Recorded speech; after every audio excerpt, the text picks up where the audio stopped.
Io non sono buona a parlare italiano, un po'.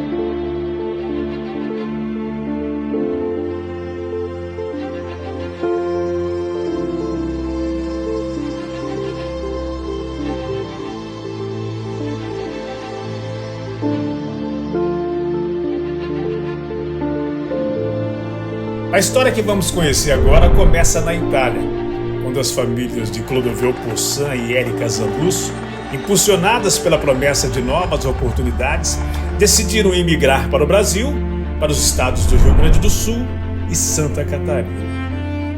A jornada dos primeiros imigrantes italianos rumo ao Brasil foi uma odisseia marcada por incertezas e desafios inimagináveis. Embarcaram em navios precários, enfrentando tempestade no mar e condições adversas durante meses de travessia. No território gaúcho, onde começaram a semear suas esperanças e tradições, passando pelos campos férteis de Santa Catarina, até finalmente estabelecerem seu lar em Guaíra. Cada passo dessa jornada foi marcado pela coragem de deixar o familiar para abraçar o desconhecido. Uma história de sacrifícios silenciosos, de sonhos tecidos em linhas de trabalho árduo e de amor enraizado na força da família.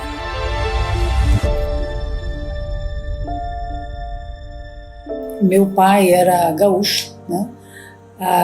Da região de Guaporé, a cidade é Casca, e a minha mãe já foi a primeira nascida em Santa Catarina.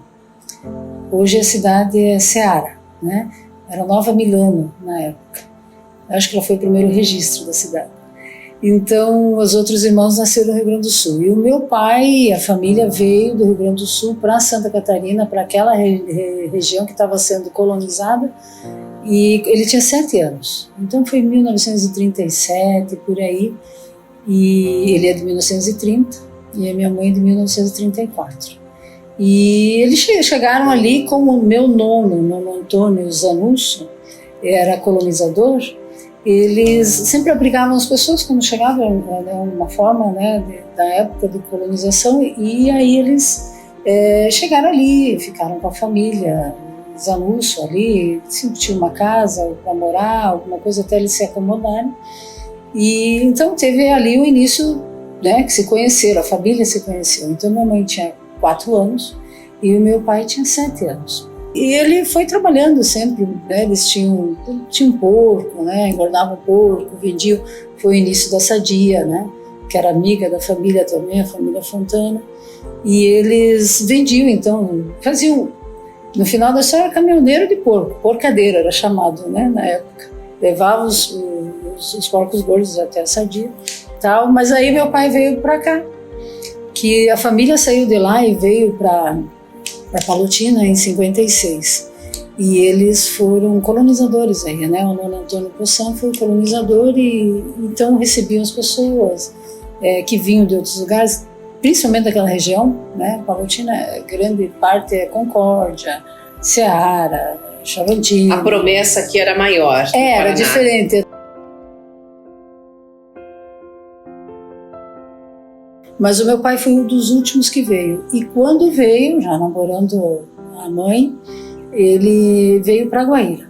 Porque aqui tem o Rio Paraná, né? E aí ele trazia gado, que não tinha gado no Paraná como tinha no Mato Grosso já. Então ele ia até lá, pegava avião aqui, ia até Iguatemi, né, na época, E lá ele comprava um cavalo, levava sempre os arreios dele, né, que a gente usa para montar cavalo, e lá ele ia comprar gado. Então ele comprou muito gado que chegava tocado até a barranca do rio do lado de lá, né, e depois vinha, colocava nas balsas, as balsas com uma estrutura razoável que desse para segurar o gado em cima, desembarcava aqui, e daí eles compraram, né, terras, arrendavam terras aqui para engordar esse gado, que era fornecido então para o açougue aqui em Guaíra e vendido, né, na região. Eles tinham um empreendimento bem razoável em Palotina já, onde eles tinham um abatedouro também com de suínos, de gado, né? Então já tinha uma estrutura assim, né? Então foi isso daí foi aí que o pai veio para Guaíra e ficou aqui. Eu me lembro de bastante poeira, terra, né? Na frente da nossa casa não tinha asfalto, não tinha nada. E como a gente fazia para chegar na avenida, era só descer o barranco atrás de casa. Descia o barranco atrás de casa, se agarrava um pouquinho nas árvores, tava lá na avenida, né? Que delícia! Que era uma coisa, era uma aventura pra gente descer o barranco, só o barranco. Quando a gente chegou aqui, não tinha luz, né? Não tinha luz. Era gerador, né? Depois fizeram uma usina lá nas Sete Quedas, ali, não me lembro mais ou menos, que eu via aquilo sempre, né? Então, chegava umas horas, apagava tudo, né? Vamos dormir.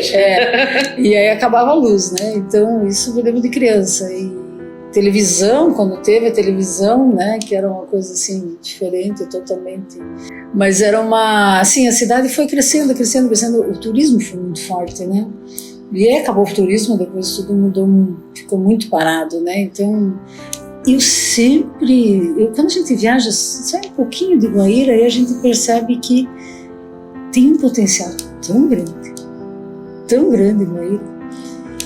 Essa beira-rio aí é um potencial tão grande que em outros lugares é muito bonito, aproveitado, né? E aqui tem sempre alguma coisa que está impedindo, parece, né? Mesmo que tenha força, vontade política do executivo e tal. Alguma coisa que segura. Parece que segura. Então, é uma coisa que a gente às vezes fica pensando o que pode ser, né?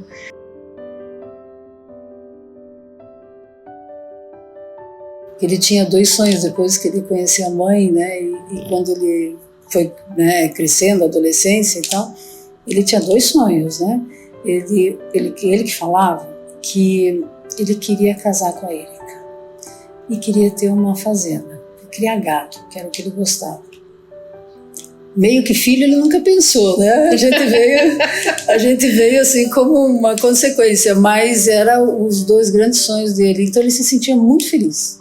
Porque ele realmente tinha casado com a Érica, né? E tinha propriedade, um gado e tal, que ele gostava tanto, né? Que ele tinha um conhecimento bem grande, muito do que, acho que tudo, né? Claro que eu sei dele, né? Graças a Deus eu tive a oportunidade de conviver com ele muito tempo e aprender tudo, né?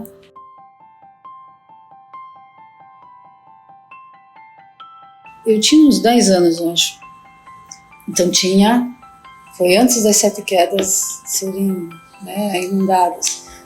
Aí meu pai trouxe um gado no Mato Grosso e nós ficamos aqui, acordei bem cedo, nós fomos a cavalo, tem uma propriedade perto do rio. Fomos lá, pegamos o cavalo e fomos até o porto, ali dos Andrés, né? E meu pai tinha chamado um rebocador forte e não veio. Ele demorou, não vinha. Chegou tarde, um rebocador fraco. Então, nós lá esperando, passou o meio-dia e eles não tinham chegado. Aí, mesmo assim, nós fomos, porque o gato estava esperando lá, não tinha onde ficar, estava preso lá no curral e tal. Aí, mesmo assim, nós fomos. Então, nós saímos daqui, eram umas 2 horas da tarde, com aquele rebocador. Aí, chegamos lá, carregamos o gato e começou a anoitecer. Viemos embora. Aí, para você ter uma ideia, mais ou menos, que para mim é muito fácil, né? Então às vezes eu tenho que explicar para os outros. Mas assim, é um curral em cima de uma balsa, né? Então tábuas, né? Como se fosse tava fechado assim.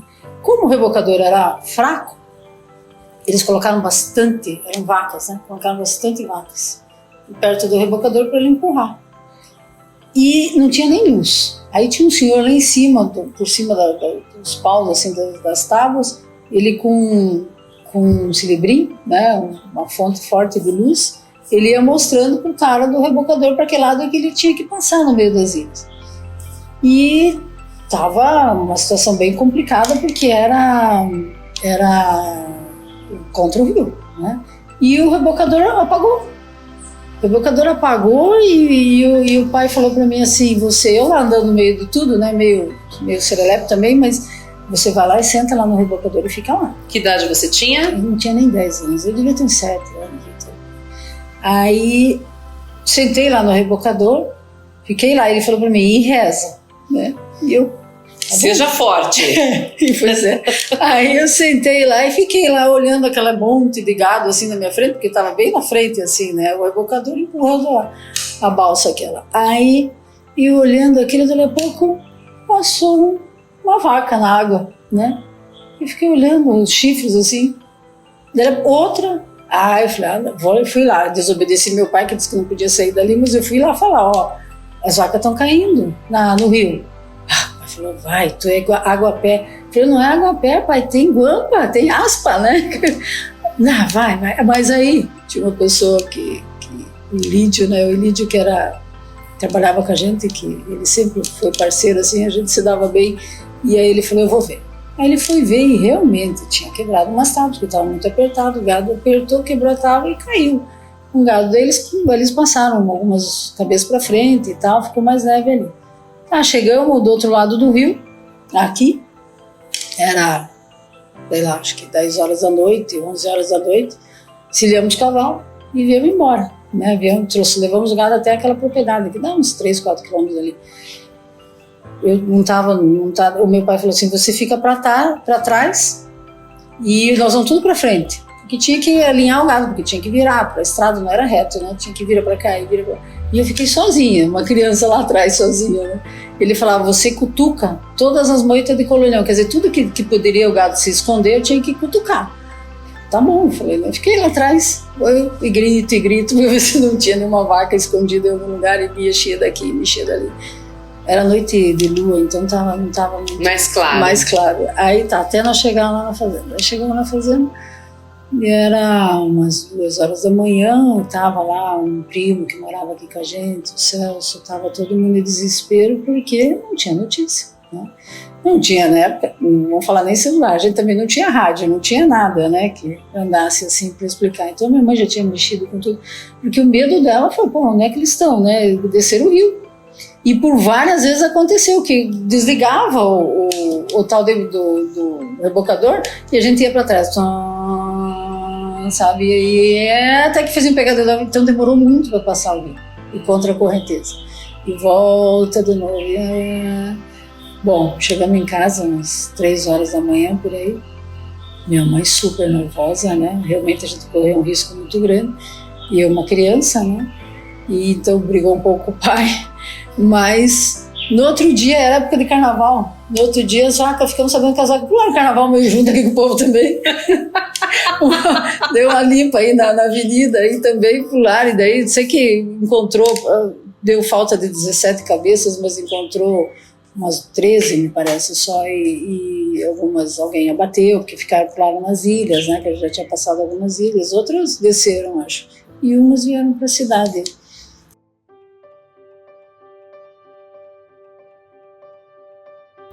Mas eu acho assim que o que tinha naquela época era uma força muito grande do povo, e o que o povo fazia, e é aí que está a chave, no meu entendimento. O povo é muito importante, as pessoas devem ser valorizadas, o trabalho das pessoas, e que as pessoas tenham um entendimento disso, que a importância delas nesse meio. Quando os italianos chegaram, né, que vindo de uma situação muito ruim na Itália, né, eles mandaram os italianos para lugares que eles disseram, não, eles vivem em pedras lá na Itália, vão viver nas pedras aqui também. E viveram, e transformaram o Rio Grande do Sul, né, essa coragem, né, transformaram Santa Catarina, que é Santa Catarina, né, e essa coragem, essa vontade de fazer, e de fazer o melhor, né.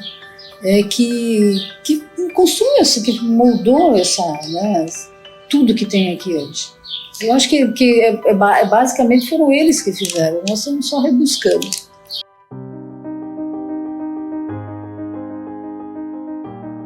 Pois é, a minha mãe, quando saiu de lá, foi muito difícil para ela, né? Muito difícil.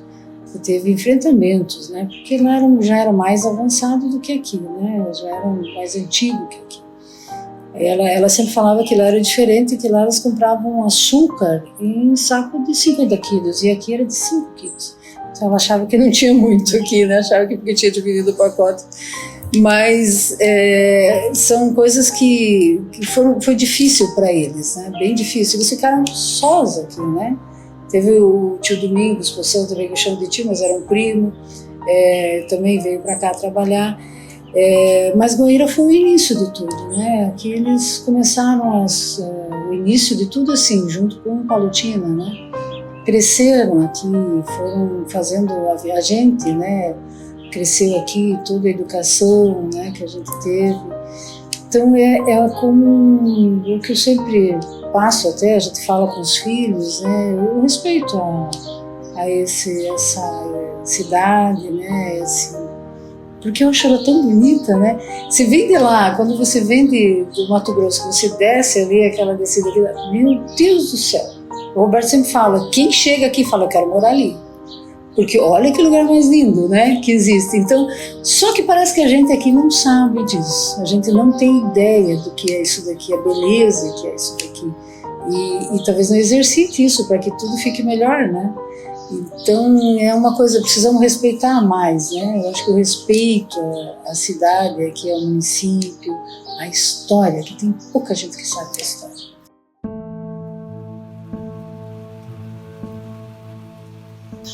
O meu sogro, né, o seu Rosalino, ele contou que quando chegou aqui era um mato, né, então não tinha nada. O início foi com o plantio de hortelã, porque derrubavam o mato para plantar hortelã. E o quanto valia um tambor de hortelã, né, era uma fortuna, comprava fazenda, terras aqui, né, porque a terra não tinha muito valor e a hortelã era uma coisa valorizada, né, e a terra era muito boa, né, muito. Então é uma situação, ele foi o primeiro que teve trator aqui, primeira colhedeira, né? Então, junto com a família Cassol, né? Que ele veio do sul para trabalhar com a família Cassol. Então ele conta até que a história de uma vez ele trabalhando ali no banhado de noite, com aí o trator ligado, os faróis ligados, né? E baixou o exército ali, porque achavam que estava sendo invadido pelo Paraguai. Porque na época não tinha costume do trator, né? Como a gente tem hoje, né? E o povo via aquele trator assim, e vinha e voltava. Acharam que estava sendo invadido pelo Paraguai por outra. Baixou o exército junto, falou, não, eu só estou aqui trabalhando, entendeu? Então imagina como é que é, né? Hoje a gente contando, né? Parece que não é uma verdade, mas foi.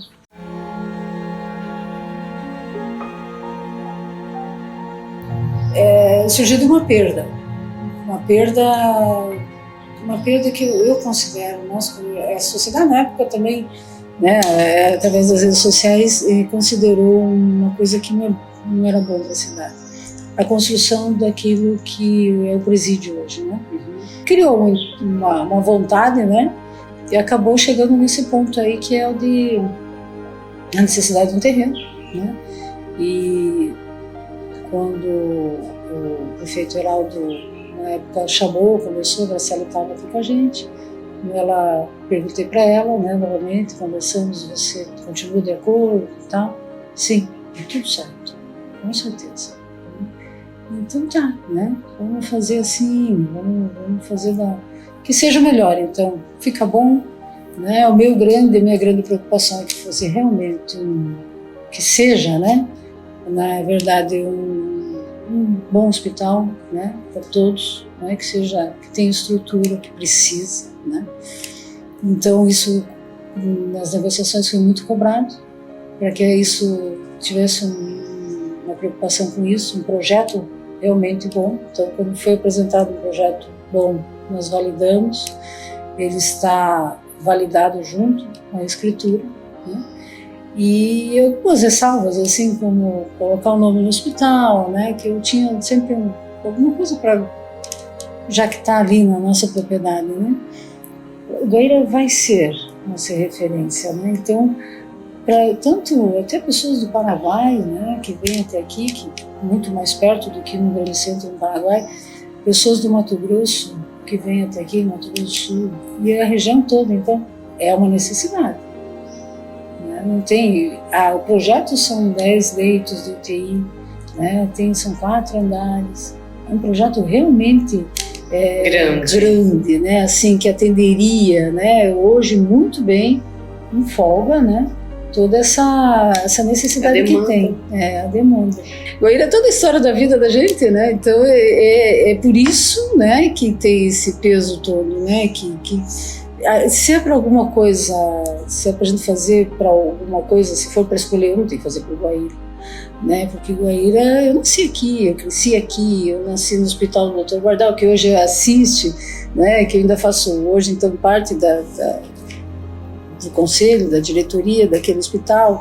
Então eu tenho uma história ali de o Dr. Bardal na época teve que conversar com os meus pais porque eu montava a cavalo criança e passava por dentro daquele espaço onde a ambulância entrava. Então tudo isso é uma história. Eu ia lá com o meu cavalo, que era uma vassoura, e olhava as criancinhas que tinham nascido. Na época eu não podia entrar, né? Então eu botava meu cavalo do lado e ia ver as criancinhas que tinham nascido. Então, tudo isso é uma história, né, que vem com a gente, chega nesse ponto, talvez, né? Então, talvez seja essa a atitude mais correta, esse pequeno retorno de tudo aquilo que eu já recebi, né? Por toda a vida que eu tive aqui, né? Eu sou 68, façam conta quem quiser, né? Da idade, mas eu sou de 68, então eu nasci aqui. E a minha irmã também, e nós estudamos no Colégio das Irmãs, né? E aquilo ali está, os sobrinhos que estudam, os filhos estudaram, os sobrinhos estão estudando, né? E eu acho o máximo aquilo, porque é uma história, né? Não é muito fácil ficar só, sabe? Fiquei sozinha, né? Tenho todo o resto a minha família, né? Que construí, mas eu gostaria que ele estivesse aqui. A gratidão é imensa, né? Mais pelo ensinamento, exemplo de vida. Eu tive bons exemplos. E todos eles, a minha irmã era uma luz no meu caminho.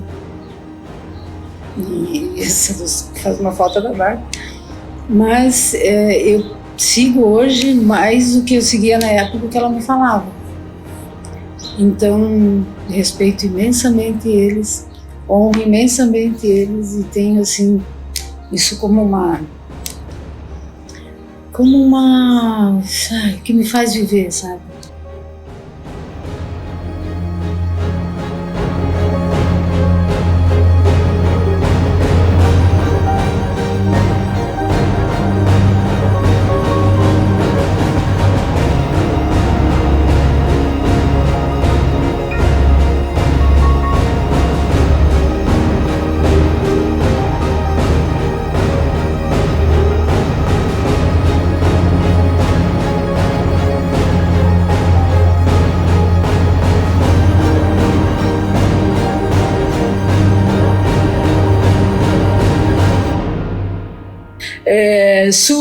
Né? Suclerete, tem uma forma de falar suclerete, quer dizer, acorda, levanta as orelhas, né? Escuta, suclerete, se mexa, né?